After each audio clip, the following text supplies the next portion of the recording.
You're listening to the Nature Connections Show on Natural Health Radio with Sarah Turner of Essentially Flowers Training.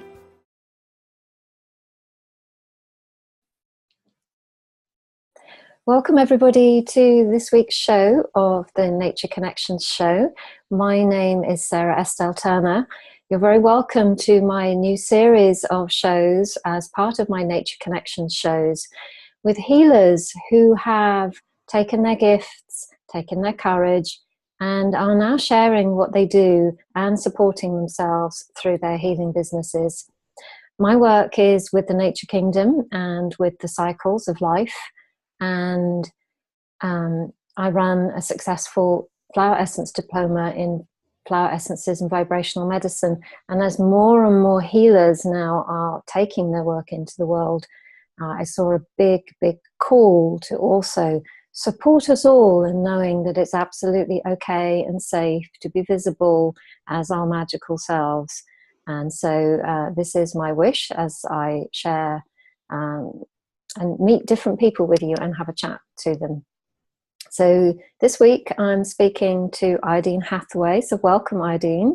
Thank you, Sarah. Let me just introduce you a little bit to everybody and then I'll hand over to you. So Idina is the founder and creator of Dances with Dragon Energy Healing and Vibrational Essences and lives in Ireland. Idina works with the Dragon Realm energy and has over 15 years experience of multiple energy healing modalities and offers healing sessions with dragon energy. So welcome to you. It's lovely to spend some time with you in this kind of space of sharing about what you do, not only from an essence point of view, but also just embracing your beautiful business that's grown. It really has. It's lovely to be here, Sarah. Lovely to spend this time with you. So tell us a little bit about what brought you to this place in time. Did you kind of know 10, 15 years ago as a little girl that you were going to be doing this? You know, what was in brief, how did you get to this place? Because it's not something we get told at school, is it? You know, when we have the careers counselling, yes, working with the dragons is not suggested. It's not usually one of the boxes ticked, you know. I think ours was secretary or nurse, but anyway. Yes, it's been a fun ride. It's been a great adventure to get here with, you know, some ups and downs. I have always been aware of the dragons. They've always been with me since I was a small child. But, you know, it's not something that is as generally accepted as talking about angels. And so for a long time, I kept it very private. I thought they were, you know, my friends, my guides to be with me and not necessarily anything that needed to be shared. And when I had a healing practice for a while, a few years ago, I really wasn't that upfront about their presence, you know. I mean, they were always there as part of the healing, but I would just simply call them my guides. I didn't say, you know, there's a giant dragon standing in here right now. But they have always been a part of my life, a very natural part.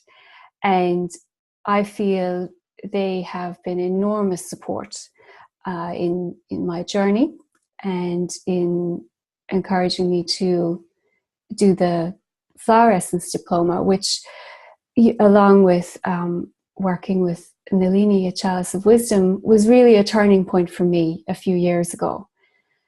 At the time, I had really reached a point of feeling quite stuck. You know, I felt quite overwhelmed with responsibilities of being a mother and supporting the family. And I think in our first conversation said to you, Sarah, I just need to do something for me. And that was the vibrational essence, the flower essence diploma with you. And at the time, I had absolutely no intention of doing anything other than it being just for me. It was a way for me to find my way back to a part of myself that I had not lost. It wasn't lost, but had been put to one side. I had let circumstances I had made choices each time that had put that side of me, that really magical part of me, had been put to one side for too long. And I was feeling quite disempowered. And over the course of the year, it was a year with the diploma, I think we did it in the year, there was such a massive change for me. And it's so empowering in working with the essences each month. And again, I had really no intention of having my own range at that time. It seemed, as I said, just for me. But once the summer, we were coming towards the end of the diploma, and I was, at the time I was living in the States, and I was home here for the summer. And I decided I would create, with the sacred sites that I was visiting, essences that I could take back with me, so that they would be part of the magic of home for me there.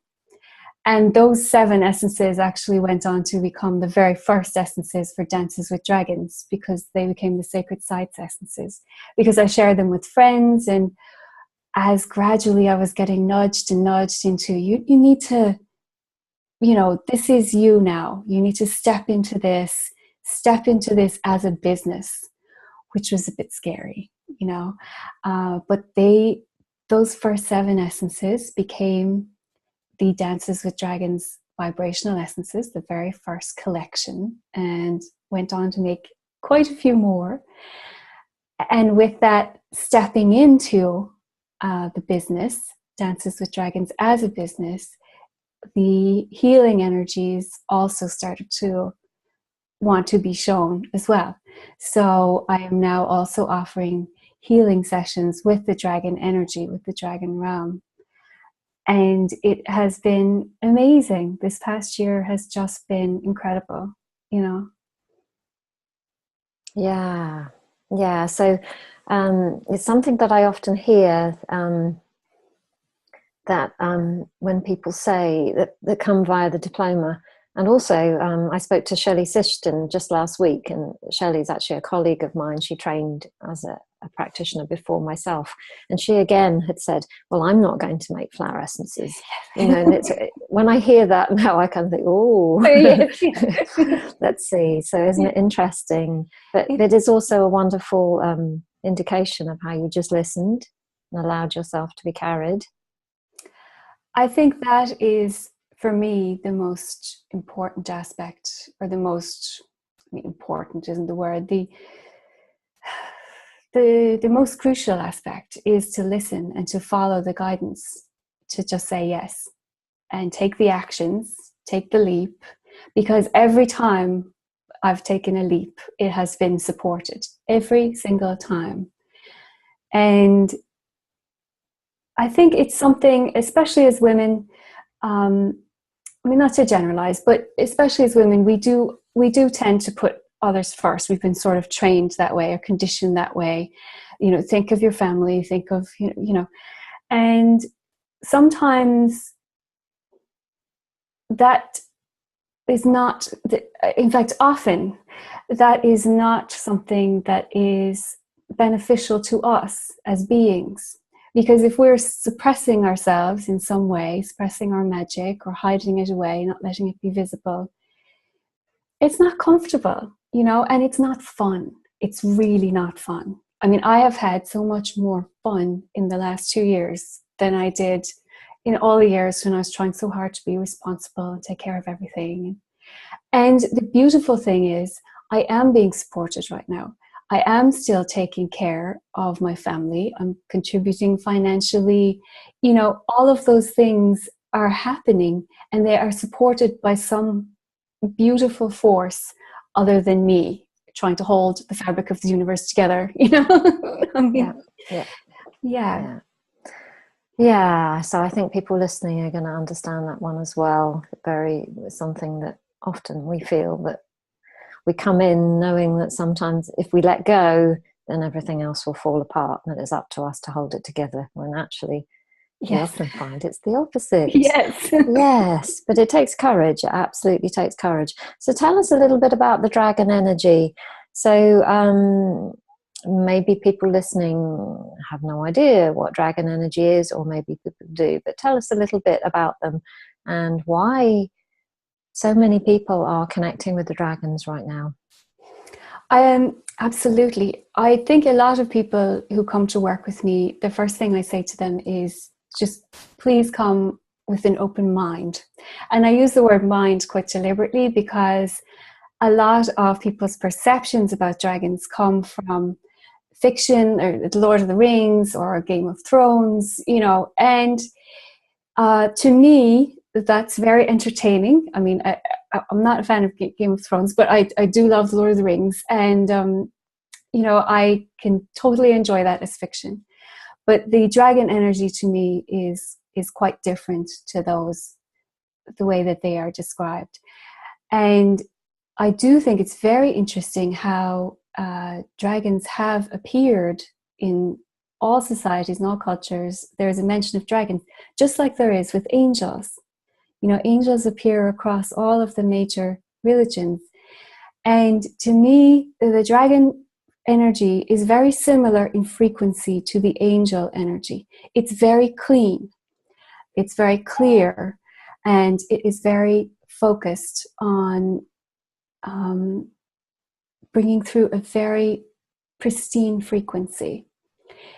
If someone is working with dragons and they say to you, you know, it's about power and it's about control, that's not a dragon energy.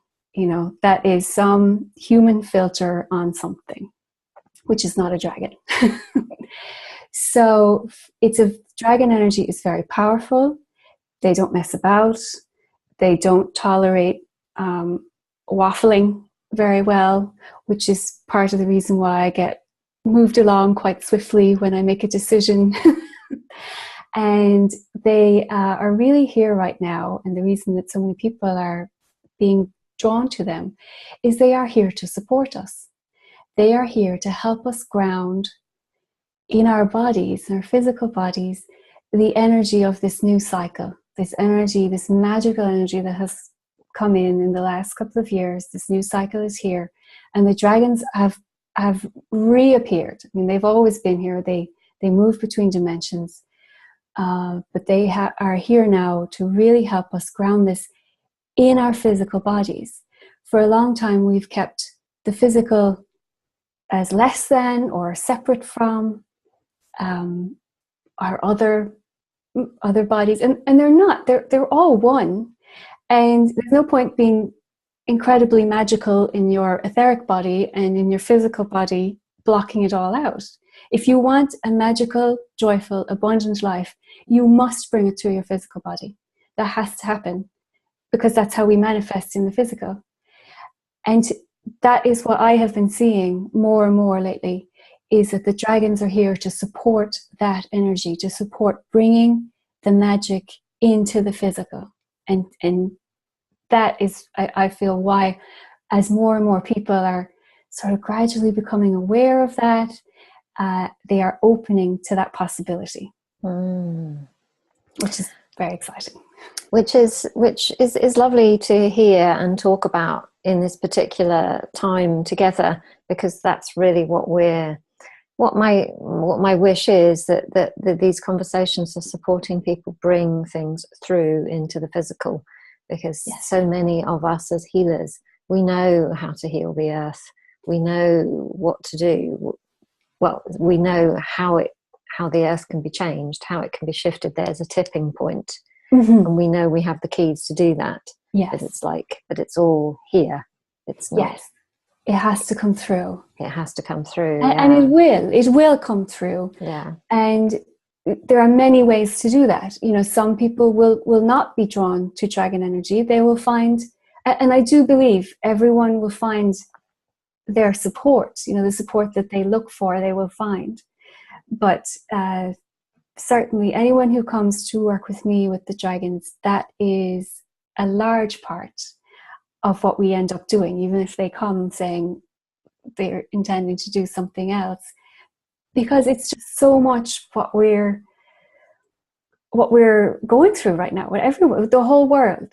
You know, you only have to look at, not that we want to spend too much time, but look at the political stuff that's going on right now. Things are shifting, things are changing, and there is this amazing possibility there for the taking, for the leap.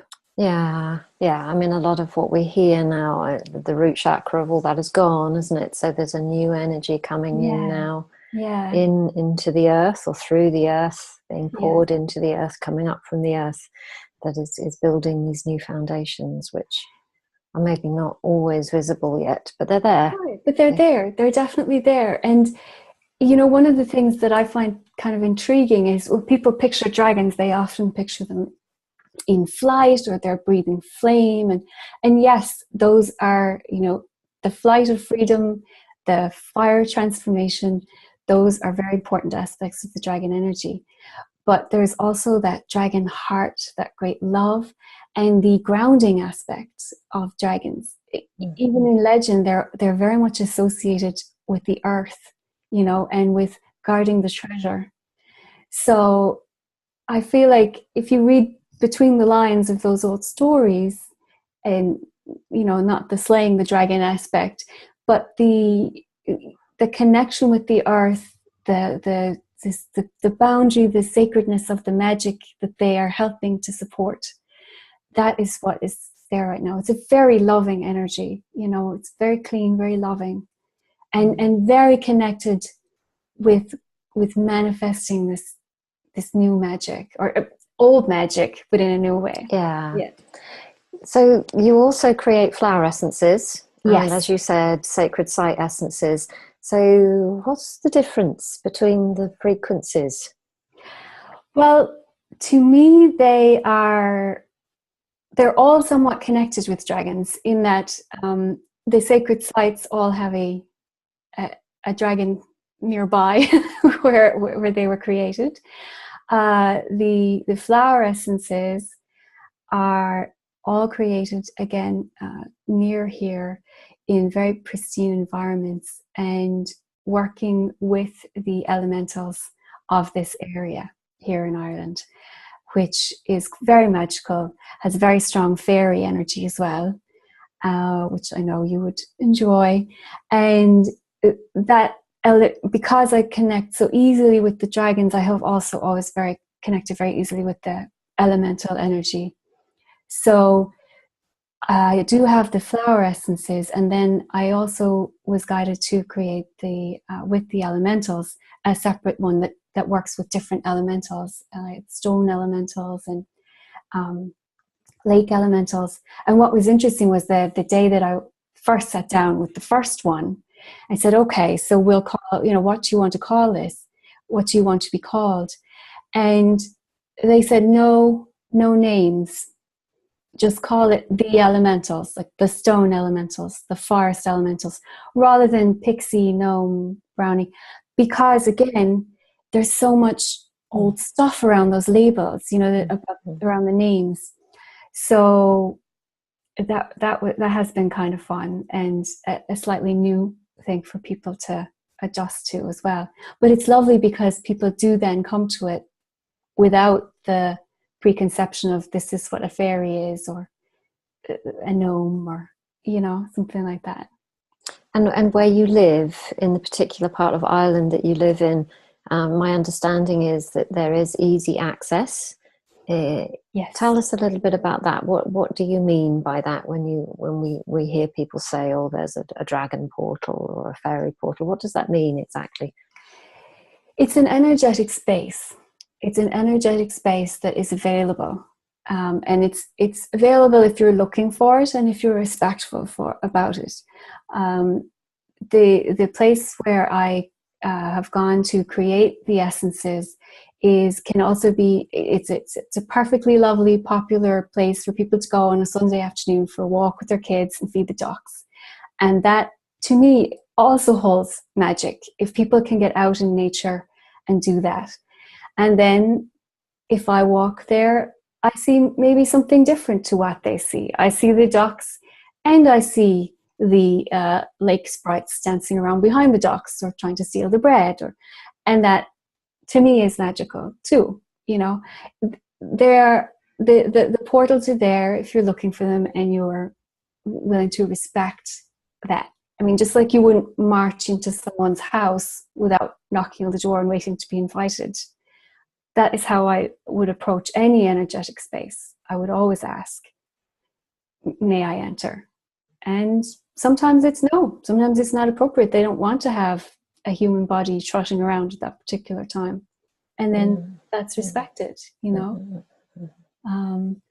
And just like people saying to me, how do I get the dragons to do this? Well, no, you don't get them to do anything. You can ask, but you know, it is about having that respect and that love. It's about an invitation to walk together, to work together, exactly. Play, dance, talk together, whatever the words exactly might be. Yeah. So, in what way do they actually support us? You've spoken about how the dragons, in particular, support us in embodying the magic in our lives. How do they do that? They do that on an energetic level, and they do that, I believe, in a very, very supportive way by really helping people to see where they're holding themselves back, where the openings are, where they could take a leap, what are the opportunities. It's like putting on a different pair of glasses, almost, you know, or taking off sunglasses and you see things differently.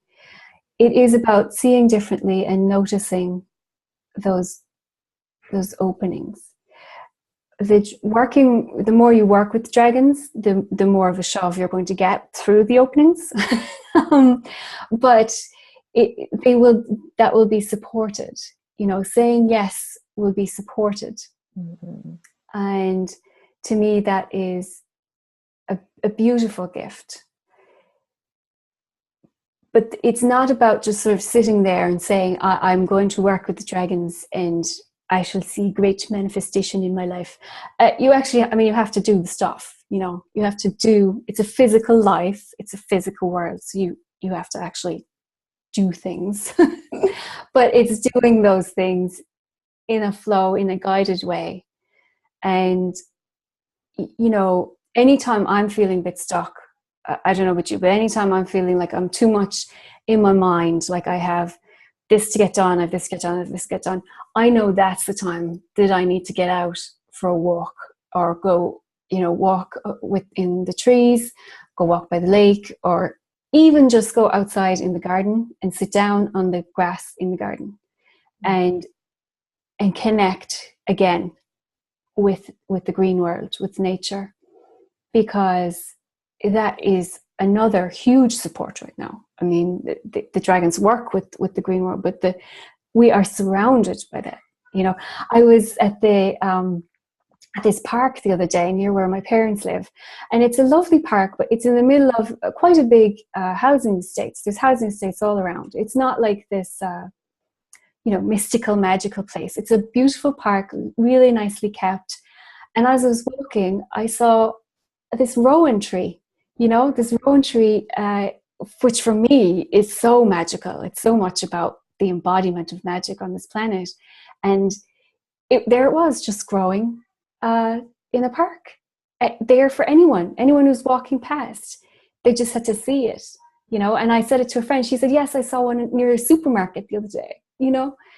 So the green world is all around us to support us, all around us. It could be, if you're living in the city, it could be your plants. You could have plants in your apartment, you know.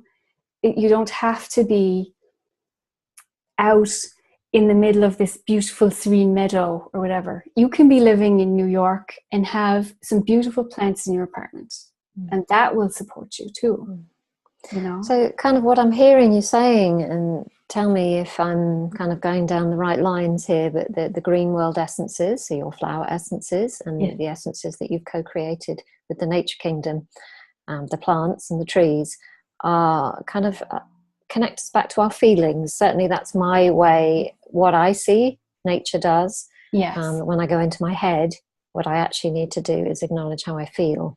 Yes. And the flower essences put me back in touch with my feelings, whatever they are. And from that place, the flow begins once more. because the flow stops when we're in our head. So your green world essences connect us back to our feeling world and our state. They kind of anchor us, that energy, back into our hearts. Whereas the dragon energies and essences that you have are kind of like forces to move us forward. Yes, I think that's really very true, Sarah. I think there is a balance within all of the collections, as I call them, that they support in different ways. And there are days where we need, as you say, to come out of our minds and sit down and be in our hearts. And then there are days when we need this sort of little oomph to say, okay, here's an action that needs to be taken, or what action can I see? So, yeah, and I think that's really important, certainly from the people that I've worked with and that come towards what I do, is that it is a clear message. You know, we have to do physical action things, which are sometimes, you know, not hugely interesting to those of us who prefer to fly with the fairies or the dragons, you know, but it's got to be done. Yes. It's got to be done. Yeah. Yeah. So, yeah, I feel almost as if we've travelled off into another realm there talking. So I'm going to sort of bring us back a little bit into this space. If there are going to be people listening to this who are healers, who are complementary therapists, and maybe who work in the sort of normal world, shall I call it, who maybe for some reason are being called to change, maybe know that they have magic inside of them. Maybe they've never even acknowledged it before, or maybe they have. Maybe they're complementary health practitioners, or maybe there's people listening who just know that they are kind of not of, you know, that there's a part of them that is ready. But, you know, they maybe have people around them saying, well, you know, there's bills to pay, you know, you can't possibly be that, because, you know, nobody's going to want that, you know, that can't pay bills. What would you say? I would say that listen to the magic inside you. You will be supported if you trust that, and if you listen to that intuition, take the steps that is guiding you to do. Take the leaps and trust in that, and keep listening to that. Keep listening to the magic. Then there is nothing stopping you. You can live an amazing life being your magic. It's absolutely possible. Just listening to the magic and following that is really, to me, just why we're here. Just acknowledging that it's real is almost the first step, isn't it? Yeah. Owning it. Yes. And everything will flow after that. You know, I think there's some little thing about it, like the first step is the hardest or whatever. Well, yes and no. You know, just do it.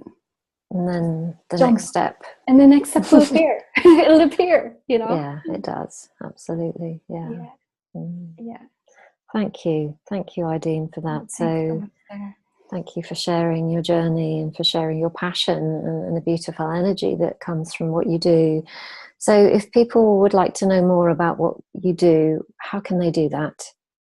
I have a website, which is www.danceswithdragons.com, and I'm on Facebook at Dances with Dragons, and also recently on Instagram, which I'm just learning to navigate.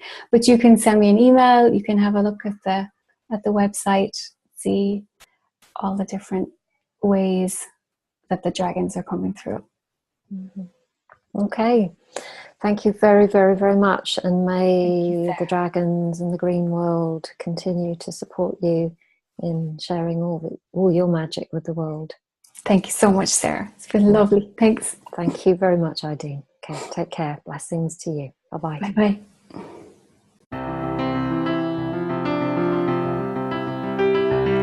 You're listening to the Nature Connections show on Natural Health Radio with Sarah Turner of Essentially Flowers Training.